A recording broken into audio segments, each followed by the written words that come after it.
Salam, axşamınız xeyir olsun. Gün TV-yə baxırsınız. Studiyada Aynur Zahid Dəvəlcə əsas xəbər başlıqlarına qısaca nəzər salaq. İndi isə daha ətraflı. Azərbaycanlı sənətçi və vətəndaş fəalı Murtəzə Pərvin yaxınları ilə telefon əlaqəsi zamanı evin həbsxanasından Böyük Tehran həbsxanasına köçürüldüyünü açıqlayıb.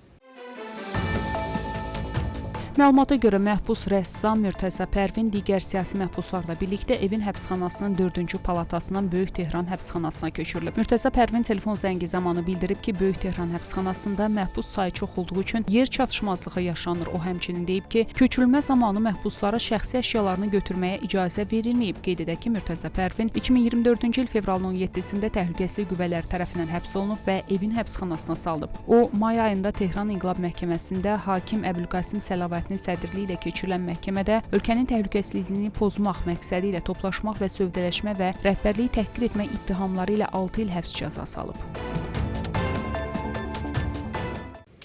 NATO və Azərbaycan arasındakı münasibətlər mühüm strateji tərəfdaşlığı təmsil edir. Bu barədə NATO admiralı Rob Bauer Alyansın sammiti çərçivəsində azərbaycanlı jurnalistlərə bildirib.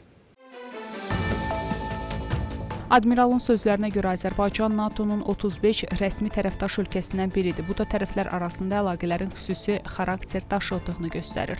O bildirib ki, NATO və Azərbaycan arasında əməkdaşlıq Azərbaycanın verdiyi konkret sorğulara əsaslanır. Yəni Azərbaycan hansı sahədə əməkdaşlıq istədiyini özü müəyyənləşdirir. Əlaqələrin istiqaməti isə NATO və Azərbaycan arasında aparılan birbaşa danışıqlar nəticəsində formalaşır. Admiral əlavə edib ki, tərəfdaşlığın əsas hissələrindən biri birgə təlimlər və digər praktiki əməkdaşlıq formaları. Onun sözlərinə görə, bu əməkdaşlıq NATO tərəfindən göstəriş verməklə deyil, Azərbaycanın istəklərinə uyğun şəkildə istər NATO-ya üzv ölkələrlə, istərsə də təşkilatla birlikdə qurulur. İran hökuməti İsrailin hava hücumları qarşısındakı acizliyi səbəbindən atəşkəslə razılaşmağa məcbur olduqdan dərhal sonra ölkə daxilində narazılara qarşı əməliyyatlara başlayıb. Atəşkəsdən qısa müddət sonra Tehran, Təbriz, Həmədan və digər şəhərlərdə onlarla insan həbs edilib. Onların çoxu Mossadla əməkdaşlıqda ittiham olunur. Görünən odur ki, nüvə və raket proqramlarına sərf olunan 100 milyardlarla dolların qısa müddətdə məhv olması hökumətdə ciddi qəzəb yaradıb. Bu qəzəbin hədəfi isə vətəndaşlardır. İddialara görə bu repressiyalar həm məğlubiyyəti daxili amillərlə əlaqələndirmək, həm də mümkün etirazları qabaqlamaq məqsədi daşıyır. Hakimiyyətin məqsədi casusluq ittihamları ilə edam cəzalarına zəmin yaratmaqdır. Eyni zamanda İran məhkəmə sistemi casusluq qanunlarında dəyişiklik edildiyini də açıqlayıb. Bu, daha sərt cəzaların tətbiqinə yol açır. 1988-ci ildə bənzər hadisələr baş vermişdi. Xamneyinin əmri ilə minlərlə siyasi məhbus bir neçə gün ərzində edam edilmişdi. İndi isə oxşar repressiyaların təkrar olunacağından narahatlıq artır. Amerika prezidenti Donald Trampın administrasiyası İsrail hakimiyyətinə bildirib ki, İran atəşkəsi pozacağı təqdirdə Təl-Əvivin lazım bildiyi şəkildə cavab verməyə imkanı olacaq. Bu barədə The Washington Post məlumat yayaraq bildirib ki, razılaşma çərçivəsində Amerika hakimiyyəti İsrailin İran tərəfindən atəşkəsin pozulmasına cavab olaraq sərbəst hərəkət etmək azadlığının olacağını bildirib. Qeyd edək ki, İsrail tərəfi çərşənbə axşamı atəşkəs elan edildikdən sonra İranın İsrailə doğru raketlər atıldığını, İran hərbçiləri isə atəşkəsi pozmadıqlarını bildiriblər. Amerika prezidenti Donald Trump bəyan edib ki, İrana yeni zərbə endirilə bilər.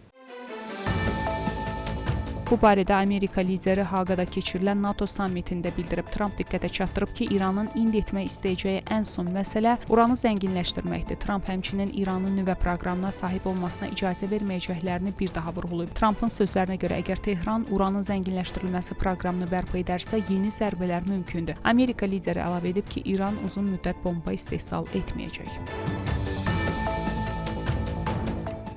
İsrail İranın Mərkəzi Bankını terror təşkilatı kimi tanıyıb. İsrail Müdafiə naziri İsrail Katz İranın Mərkəzi Bankını terror qruplaşmalarına milyardların ötürülməsində ittiham edib. Katz İsrailin kəşfiyyat xidmətinin tələbi ilə əlavə 2 İran bankını İran silahlı qüvvələrinə bağlı bir şirkəti və onun 3 yüksək rütbəli məmurunu terrorçu təşkilatlar və əməliyyatçılar kimi qeydə alıb. Nazir əlavə edib ki, İsrail İranın şər şəbəkəsini ifşa edərək məhv edəcək. Lübnanın güneyində Əl-Sadiq valyuta mübadiləsi mərkəzinin rəhbəri Haysam Abdullah Bəkri İsrailin hərbi hava qüvvələrinin zərbəsi nəticəsində zərərsizləşdirilib. Sözügedən şəxs Hizbullahla yaxın əlaqədə olub və bu təşkilata maliyyə dəstəyinin göstərilməsində əsas rol oynayıb. Məlumata görə Əl-Sadiq valyuta mübadiləsi mərkəzi Sepahın Qüds korpusundan qaynaqlanan maliyyə dəstəyinin Hizbullaha ötürülməsi ilə məşğuldur. İran parlamentinin üzvləri Beynəlxalq Atom Enerjisi Agentliyi ilə əməkdaşlığı dayandırmaq planını təsdiqləyiblər. Üzvlərdən heç biri planın əleyhinə səs verməyib. İran parlamenti qərarı alıb ki, müşahidə kameralarının quraşdırılması, yoxlamaların keçirilməsi və Atom Enerjisi üzrə Beynəlxalq Agentliyə hesabat verilməsi fəaliyyətləri müvəqqəti dayandırılsın. Bu addım İranın nüvə obyektlərinin təhlükəsizliyinə təminat verilmədiyi müddətdə qüvvədə qalacaq. Parlamentin spikeri Məhəmməd Baqir Qalibov bildirib ki, İranın nüvə silahı hazırlamaq niyyəti yoxdur. O, Beynəlxalq Atom Enerjisi Agentliyini siyasi alətə çevirməkdə və öz vəzifələrini yerinə yetirməməkdə ittiham edib.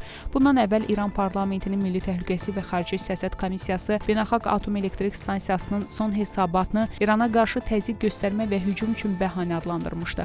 Agentlik isə hesabatında İranı əməkdaşlıq etməməkdə tənqid etmiş, bəzi gizli nüvə obyektləri ilə bağlı suallara cavab tələb etmiş və zənginləşdirilmiş uran ehtiyatının artmasından narahatlığını ifadə etmişdi. Ekspertlər xəbərdarlıq edirlər ki, bu qərar İranla beynəlxalq nüvə qurumları arasında gərginliyi artıracaq, proqramın şəffaflığına dair sualları çoxaldacaq və həm regional, həm də qlobal təhlükəsizlik üçün ciddi risklər yarada bilər.